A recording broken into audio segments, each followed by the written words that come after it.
everyone. Thanks for tuning in once again to Queen Ahmadiyyah TV, More Than Meets Your Third Eye. Okay, so as you're coming in, please don't forget to like the video. You can't share it because it's members only, but please be sure to like it. Okay, hello, Juju, Hundia, Claudette, that Crazy Beach Aries, Mr. Hotel, Pearly is in the house. All right, let's get ready to get into it. I saw Desmond, Miss V is in the house. All right. So, hey, Hundia, everyone get those likes up. Samantha is here. Jonah. Tia, I see you, beloved. Okay, so let's get ready to get into it. So, as you can see on my screen, I think I said everybody. As you can see on my screen, it says soul retrieval. Powerful ways to heal your lost soul. Okay. So today we're going to be talking about soul loss. Now, if you remember on yesterday when we were talking about spiritual alchemy, I talked about soul loss briefly. I mentioned it at least, and I told you we'll be discussing that today. So with that all being said, tomorrow we're going to be talking about soul retrieval. Okay? Okay, so if you lose your soul, then you have to retrieve it. So today we're going to talk about soul loss. Tomorrow's lesson is going to be about soul retrieval. Okay, so I have a PowerPoint presentation. So let's get into it. Let's get into it. Likes up, everyone, please like and share. I'm going to, not share, but just like, please. I'm going to share my screen. Going to share my screen. Okay, here we go.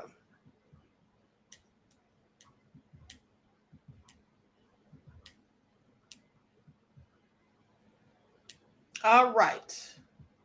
Okay, what is soul loss? Let's talk about it. Now, in our society, there's a mysterious phenomenon occurring known as soul loss, arising in all people of all ages, genders, races, and backgrounds. Anyone can experience soul loss. Now, indigenous people have known about the occurrence of soul loss for millennia and understand it as the result of inner fragmentation. Okay, it's like an inner fragmentation caused by a traumatic experience or an intense shock to the mind and or body. Usually people experience this when something really bad happens. Now, while for many of us soul loss sounds uncomfortably familiar, this experience is usually temporary. And with the proper inner work, these lost elements of ourselves can be regenerated into our lives.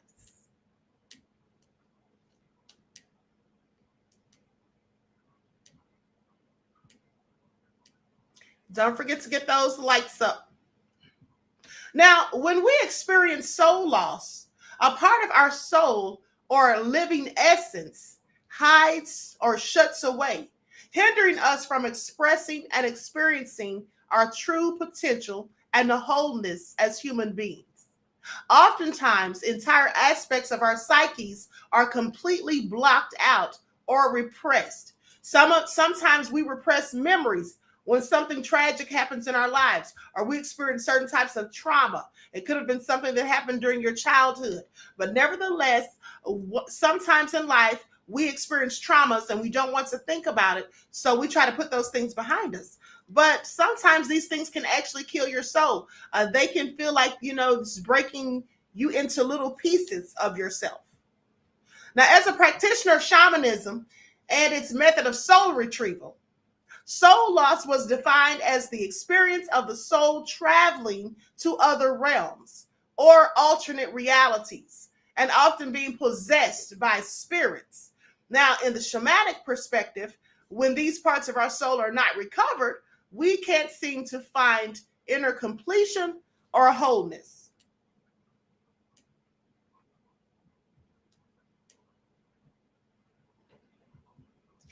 Before psychology, this explanation was the only primal cultures, or the only way that primal cultures could explain what we refer to in modern times as trauma in order to find ways to treat it.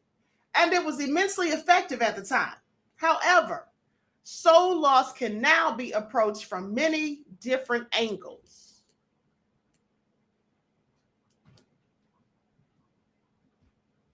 How does soul loss happen?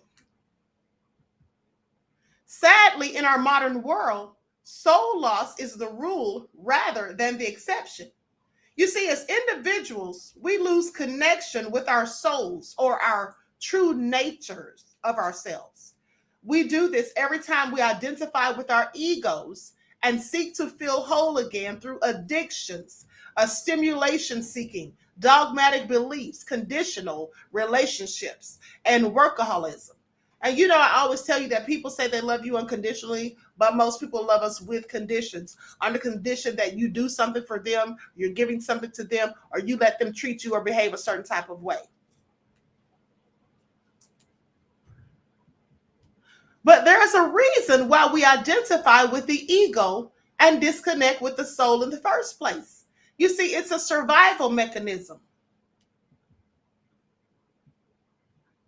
Now, we must develop a sense of self, a separate sense of me in this world in order to function. But simultaneously, developing an ego, which is basically one big defense mechanism to ensure that we're loved, accepted, taken care of, that we avoid pain, etc. But that means that we lose touch with the authentic essence of who we truly are, and that is the soul. As a result of soul loss, we began experiencing symptoms of weakness, fatigue, depression, anxiety, and even emptiness. We just know that something is missing from our lives, but many of us struggle to discover what exactly is missing.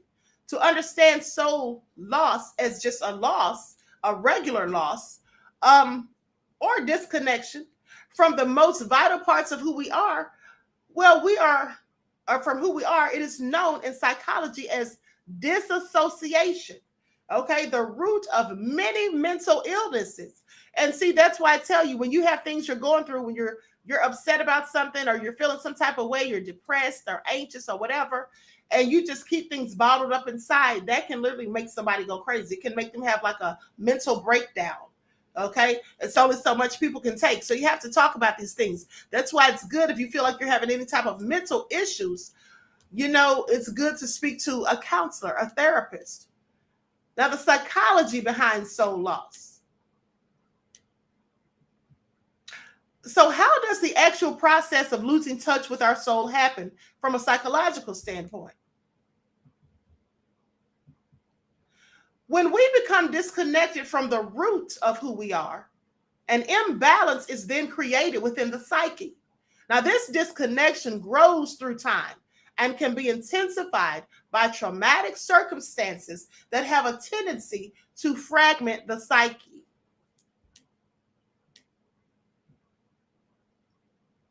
This is why you see some people fall apart.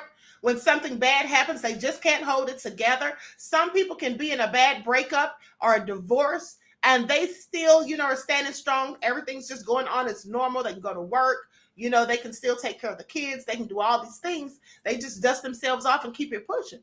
But some people in a weakened state, they lose a part of themselves. They feel fragmented, like they're just broken into thousands of pieces, and they just can't seem to hold it together. Now, what happens when our psyches fragments? Well, the answer is that individual parts of our personality, okay, the shadow self, animus, are made independent and thus escape. They escape the control of the conscious mind. Then you can't control your thoughts.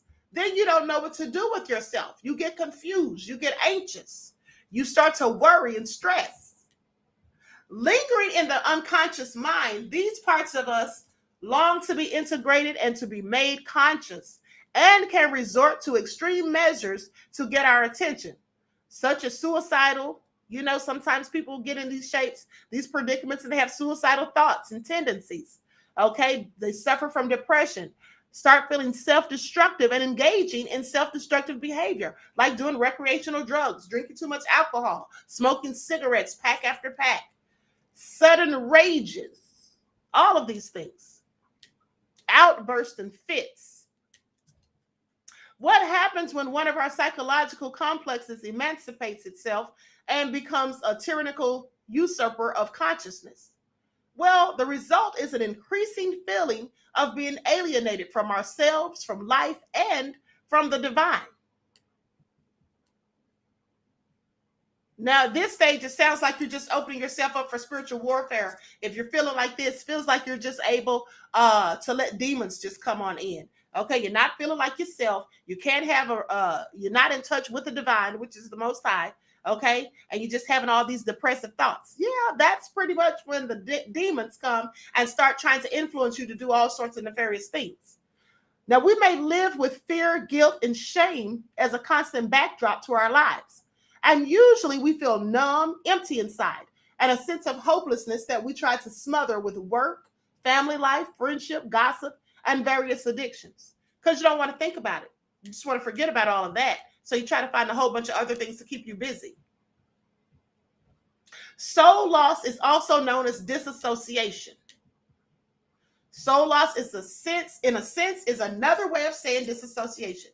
Now, if you're familiar with psychology, you'll know that disassociating means disconnecting from something. But in this case, it's ourselves that we disconnect from. This disconnection happens as a result of a traumatic situation or environment that we're subjected to. It's a defense mechanism that prevents us from totally shutting down and being incapable of functioning.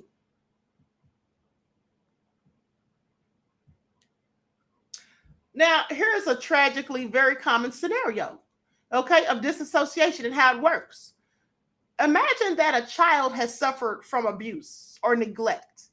Now, in order to cope with the horrendous experience, the child escapes by disassociating or detaching themselves from the situation. And this is why people engage in substance abuse, because they want to detach themselves from reality.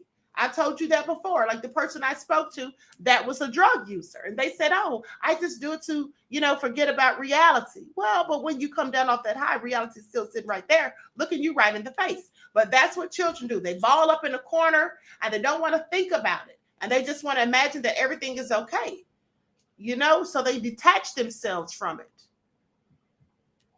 Now, in the process of protecting themselves, the child then creates different personalities within themselves as a defense mechanism. Okay, in psychology, this is treated as multiple personality disorder. Now it's known as dissociative identity disorder. It's easy to understand how tribal cultures would have perceived this as a loss of the soul.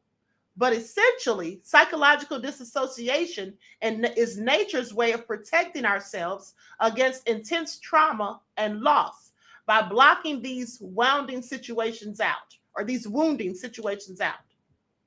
Now, but soul loss, or disassociation is not just limited to these extreme cases and can be found in different degrees in most people. Addictions, eating disorders, identity disorders, post-traumatic stress, depression, codependency, narcissism, low self-esteem, and adjustment disorders. These are all common causes for and symptoms of soul loss in our superficial, fast-paced, materialistic modern societies that are mostly devoid of all sense of sacredness. A young woman who dreams of being an artist but has to live up to her parents' expectations of being a doctor will lose a little bit of her soul, ignoring an essential part of her being.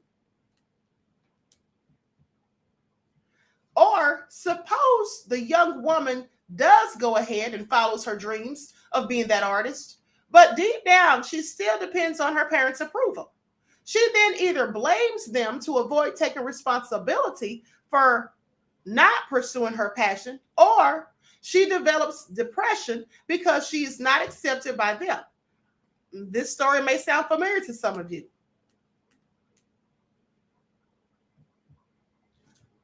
Likes up, everyone, please put the likes up. Now, fortunately, there are many ways of finding wholeness again. Soul retrieval helps you become aware of the aspects of yourself that have in fact been lost.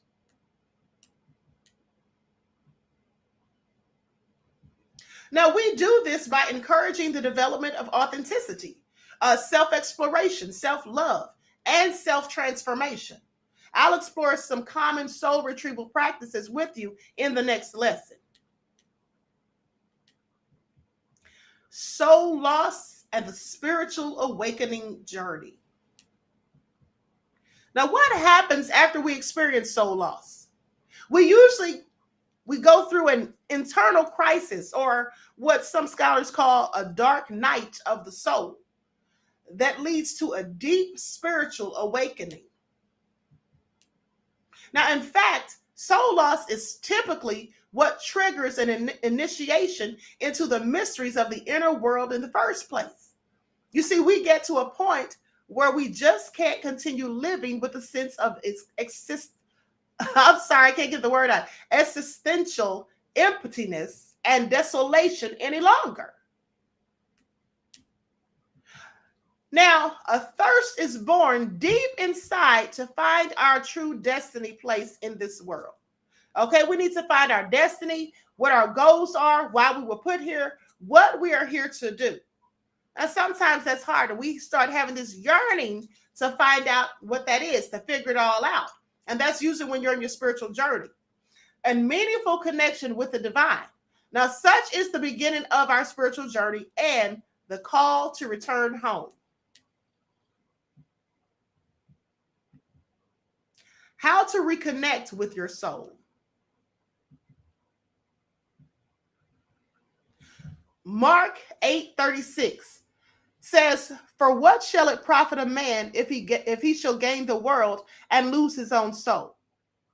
Inner work or soul retrieval, also called ensoulment, those practices are the best way to reconnect with your soul. This is because they can take you on an internal adventure and channel your energy toward your deepest buried feelings, thoughts, and dreams, all of which carry vital parts of you.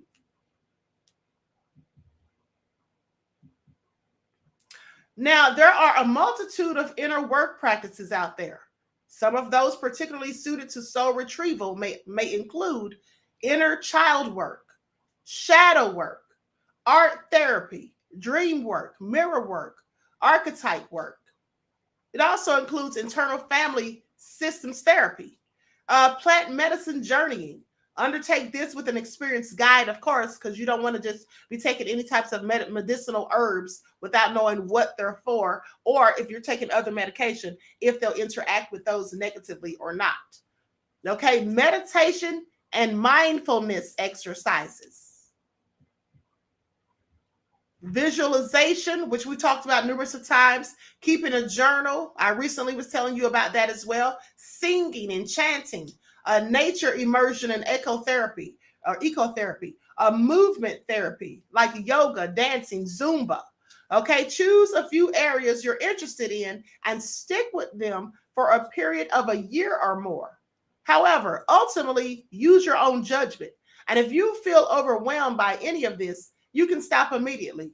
Now, this work takes dedication and sincerity. So go at a slow and steady pace. Don't try to outdo yourself. Okay, I've been asking myself and the Most High a lot lately since Sunday. Okay, so when people go through traumatic things like the loss of a loved one, even it could be a loss of a pet. Some people love their pets like their people. At the end of the day, traumatic experiences usually tend to bring people into what is called soul loss. And you're confused about life. You're having a lot of issues. Hold on. I think I have, let me pull up this report if I still have it. And so I can give you some of the things that can let you know if you may be experiencing soul loss.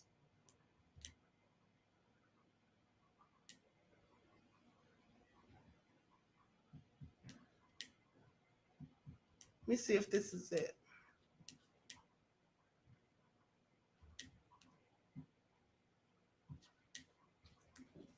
Likes up, everyone, please. Get the likes up. Okay, give me just a second.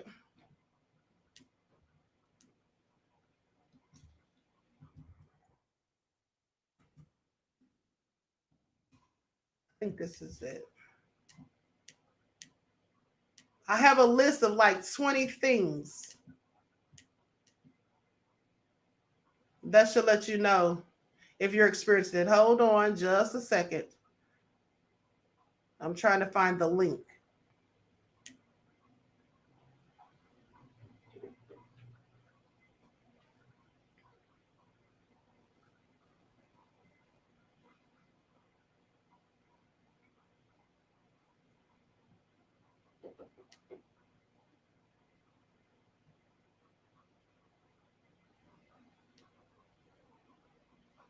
We're also going to be talking about shadow work this week. And also, the trivia on Friday is going to be from these lessons, because the trivia on this channel is only going to be for members. I mean, other people, well, we're going to have our private live. I don't know if I'm going to do an actual live for everybody else. I don't see it. I don't know what I did with it. Hold on. I had this list. Hold on. Let me see if I can Google something real quick. Hold on.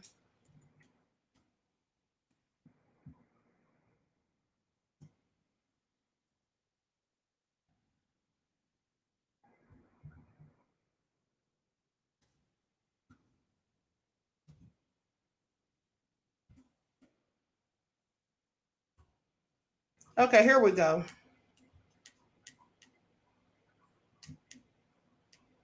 Okay, so listen to this. Now, this is just for your own benefit, just for you to know for yourself. Okay, so you might want to keep track, because I'm going to read to you a list of at least 20 things. I think it's 21 altogether. I'm going to read you a list of things that, you know, are symptoms, signs of soul loss. So see how many of these you have. Okay, now if you have 1, 2, 3, that doesn't mean anything. But if you have numerous of them, please pay attention. Okay, so here we go. Here are some of the most common symptoms of soul loss that you may have or experience, okay? Memories and parts of your life have been blocked out. That's number 1. Number 2, you experience strong periods of depression. 3, parts within yourself feel missing or broken. 4, you experience a general emotional numbness to life. 5, constant feelings of fear or anxiety plague you. Number 6, you go through long periods of insomnia. 7, you feel lost or incomplete. 8, you feel like a different person after a shocking or traumatic life event. 9, you feel stuck or incapable of overcoming a certain issue in your life. 10, you feel disappointed with life. 11, you feel as though there are multiple selves within you. 12, you try to escape by turning to alcohol, drugs, sex, television, or excessive busyness. I believe that was 12. Yeah. Okay, 13, you feel unworthy of being loved. 14, you are experiencing a dark night of the soul and or a spiritual emergency. 15, you want to find your purpose and meaning in life. 16, you feel like your daily life is meaningless and task driven. 17, you avoid feeling vulnerable and keep others at a distance. 18, you long for wholeness and a sense of belonging. 19, you sometimes feel that you're not in control of yourself. 20, you constantly feel mentally or physically fatigued for no medical reason. Like just low vibrational, low energy, just tired, just don't want to get out of bed, perhaps. Just don't feel like doing anything. Not every now and then, but often you feel that way if you're possibly suffering from soul loss. Because we all just feel tired sometimes and just don't want to do anything. And 21, you thirst for authenticity and complete acceptance of yourself. Now, as I said, if you experience like 1 to 5 of those, I wouldn't be so concerned. But certainly, if you experience more than 5 of those, you should be paying attention to your connection to your inner self. Okay? Pearlie said you'll replay because you want to win. Okay, so I hope you all got something out of that. Now I have a couple of videos that I want you all to watch briefly, and then this live will be over. And there's another one starting at 3:45. Okay, I sent you all the links, those of you who got the emails with the links attached. Okay, here we go. This is a motivational idea from Steve Harvey. Here's the exercise I want you to do. This gonna trip you out. Write everything you want from God on a piece of paper. Be as detailed as you can. The object for you is to write down 300 things. Put everything you want on a piece of paper. Do not stop until you have 300 things. Every morning, read your list. 1 year from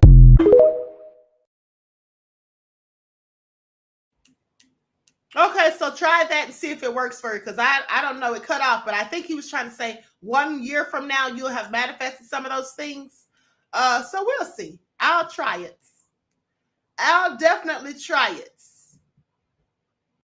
I think it is so cute and adorable when people come to us for a spiritual cleanse. And as we're doing the pre-talk therapy before the cleanse, people will tell us that they are strong-minded people, but then also go on to give us all the symptoms and everything that they're experiencing and say, but no, I don't think I'm possessed by anything because I'm not susceptible to that type of stuff. And then we do the cleanse and it's a whole nother story. And now that we have our handy dandy dictionary of demons, oh, the demons just want to show up and show out. You know, they just want to be arrogant and egotistical, gonna be like, oh, let me tell you my name. Let me spell it out for you. So if you're thinking that it can't get you, watch this next clip. And also look at how I've put the overlays of soul loss, because you're thinking it's not you. And baby, I'm telling you, we're like a bus. That you're not alone in your body. You have a soul, you have an ego, and most likely you have picked up many jinn beings that are living within you, right? You haven't vacated them, you haven't thrown them out, you haven't done any spiritual practices. So imagine having a house in a nice area and you left your doors open all day long. Well, you'd have probably 50 homeless people living in the rooms. Then you're surprised you have difficulty eating and somebody's bothering your children and you know, they're stealing your items because your home is not locked. So God's like asking us the same thing. Your heart is not locked. Your body, all these spiritual creatures are entering into your body. Everything you listen to brings spiritual energy. Everything you watch on TV brings spiritual energy. You walk into the malls and downtown areas and all these horrific things, and all these spiritual energies come. And people don't know how to cleanse their energy anymore. So they're like a bus filled with all sorts of unwanted passengers.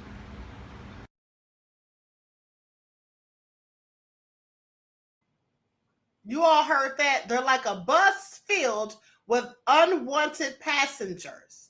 Because here's the thing. When you lose your soul's just out there wandering through the realms, getting in touch with all sorts of negative entities. Do you all remember that movie? I believe it was called Insidious. You all remember that movie Insidious, where the boy was passed out, he was asleep, but his spirit would leave or something like that and be in this other realm, and all this crazy stuff will be happening, and these demonic things were trying to take over his body. That's what they do. That's what they do. When you have no connection to the divine and your soul is lost, it's just like in limbo. It's just not, you have no connection to your inner self. These things start looking at you as a, you know, as a host. Like they can just show up, not to mention you're in such a low vibrational place and state. You see, when people suffer from traumatic events and things that send them into spiraling into depression, you know, anxiety and all these other low vibrational things that comes along with soul loss, that attracts these malevolent spirits and entities. Okay, so let's look at another. And like I said, tomorrow we'll talk about soul retrieval. There's 3 powers that you have to develop in order to see with your spiritual eyes. That would be the power of meditation, the power of imagination, and the power of intuition. And once you develop those powers,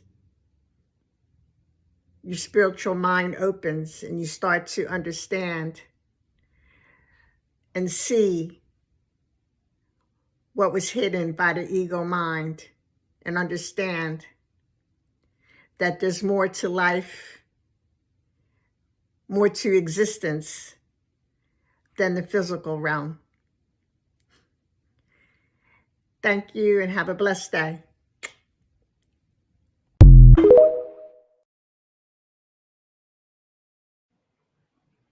right, so you all heard that. You all heard that. Okay, Samantha says, thank you, Queen. You're quite welcome, beloved. You're quite welcome. Okay, so keep in mind, beloveds, it's almost time for your masterclass. For those of you who are in the higher frequency, your masterclass is coming up next weekend.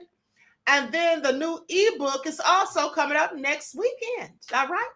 Next weekend. Tia said, I'm lacking meditation. I got the others for sure. Okay, well, that's good enough. Just do what you can do for now and just try to pick it up, do a little bit more each day. That's all we can do.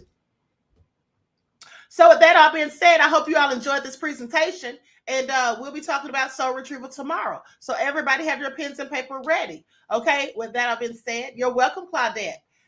Pearlie, you're welcome, beloved. With that all being said, I wish you all love, peace, and light. Each one teach one. That's how we grow and thrive. Do something productive, constructive, but never destructive. And always remember to keep the Most High first in your lives. Peace.